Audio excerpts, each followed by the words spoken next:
manęs kaldra. Aha, mėgojau mašinai. Žinot kodėl? Dėl to, kad važiavau vakar aplankyti draugus, kurie kartu balevojo. Aišku, tam buvo ir mano draugas, ir mano sesė, ir jos vyras, ir jos draugė, ir jos mama, ir jos tėtis. Žodžiu, mano buvo šeima, kurie balevojo nuo Oslo 4 valandos su mašina vairavimo. Tai aš važiavau 4 valandas į vieną pusę, kad su jais pabūti porą valandų. Ir tada, aišku, grįžinėjau atgal, bet aš žinojau, kad bus naktis, kad mane labai greitai sudaužys. Aš manysiu mėgoti ir nulušiu. Tai 2 valandos 30 minučių taip ir atsitiko. Va, tai va, pradėjo mane jau viskas kabinti dėdė miegas. Sustojau aikšteliai, pasiėmiau kaldrytę, apsiklojau ir va, iki 5 valandų 5:30 pramegau. Dabar važiuoju vėl toliau į darbelį. Liko dar pravairuoti apie 2 valandas. Ir tada kuriu autobusą ir važiuoju pas amerikiečius į Oslo. O jūs taip darytumėte dėl savo mylimų žmonių? Aukotumėte savo poilsio laiką, vairuotumėte į vieną pusę 4 valandas vien tam, kad pamatyti savo mylimus žmonės, su kuriais negalėjote būti dėl darbo? Na, aišku, čia buvo jūsų pasirinkimas, tarkim. Nu, kaip ir mano. Čia buvo visiškai mano pasirinkimas. Ar aš dirbu, ar aš būnu su jais. Aš pasirinkau darbą, nes turiu kitokių biškelį dar tikslų. Reikia labai pinigų. Bet labai norėjau juos pamatyti, apkabinti, išbučiuoti visus vienoje vietoje, pasidaryti nuotraukų kartu. Tai už tai vakar myniau 4 valandas. Myniau 4 valandas. Myniau. Nu, dar nepabėgiau, dar liko apie 2 valandas. Pasakokit, ar jūs esate irgi tokie ekstremalūs? Ne, nesistebėkit, kad čia pas mane dar veidelio šiandien gražaus nėra. Ne, negeriau, tikrai 6 diena be alkoholio, bet esmė ta, kad mėgojus, kad tai 3 valandas.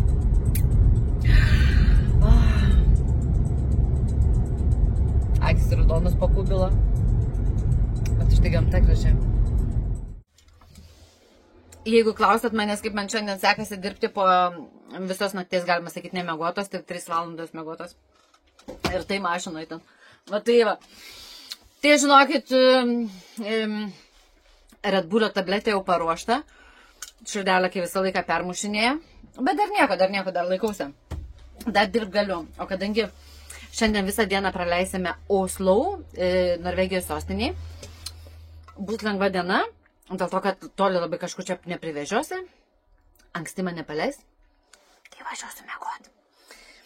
Bet, kas šiandien įvyko, kadangi važinėjom, turistam aprodinėjom Oslo, tai aišku, kad tai yra pasamdyta vietinė, viešpatė mano, ką tik vos neprisitrenkė vienas dėdas su dvirčiu. Bet viskas laimingai. Bet, kas šiandien įvyko, atėjo vietinė gydė, Elena, jinai čia negimusi, ne Oslietė, noriu sakyti, ne Norvegija, bet jinai studijuoja istoriją ir gidauja. Nu ir vienu žodžiu, pasakoja viską grinai, kas susiję tik tai su istorija, istoriškai. Sako, buvo visą laiką Oslas medinis, statydavo visokius namus, viską medinę, bet sako, atvaro, atjoja su žirgais ir sudegina viską. Paskui, sako, po ten kažkelinto 5 ar kelinto sudeginimo karalius sakė, viskas, statom dabar viską, visus pastatus statom tik iš akmenųjų, cementų, ten, nu, aišku, dar tais laikais cemento neturėjo, bet, žodžiu, iš visko, betonų, plytų, nu, kažką, ką turėjo tais laikais. Jokio medžio. Bet tai tada vis tiek, sako, pist atjoja priešai ir iškapuoja visus. Nu, duf, iškerta.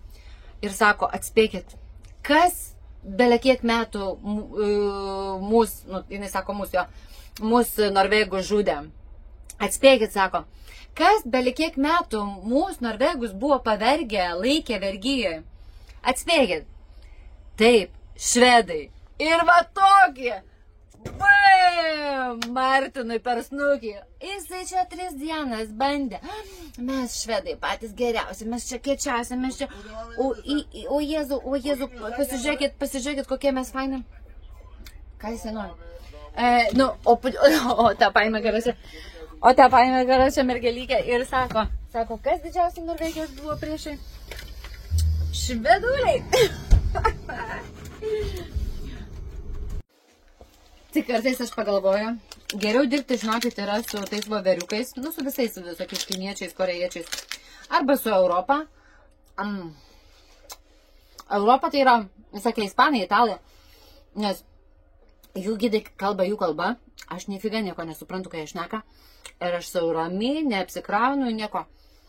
O čia, kai karočio amerikiečiam visi viską pasakoja angliškai, nenori, viską girdžiu, tai aš jau antrą dieną dalyvauju šitam seriale. Dabar jau toks serialas susisuko. Aš nebegaliu, dabar aš laukiu atsako iš Martino, kad jisai pasakytų, ką nors ant Norvegijos. O tada, tikiuosi, kad bus kokiam Bergene vietinė gydė, kuri pasakys ant švedų. Bam! Zoja! Bam!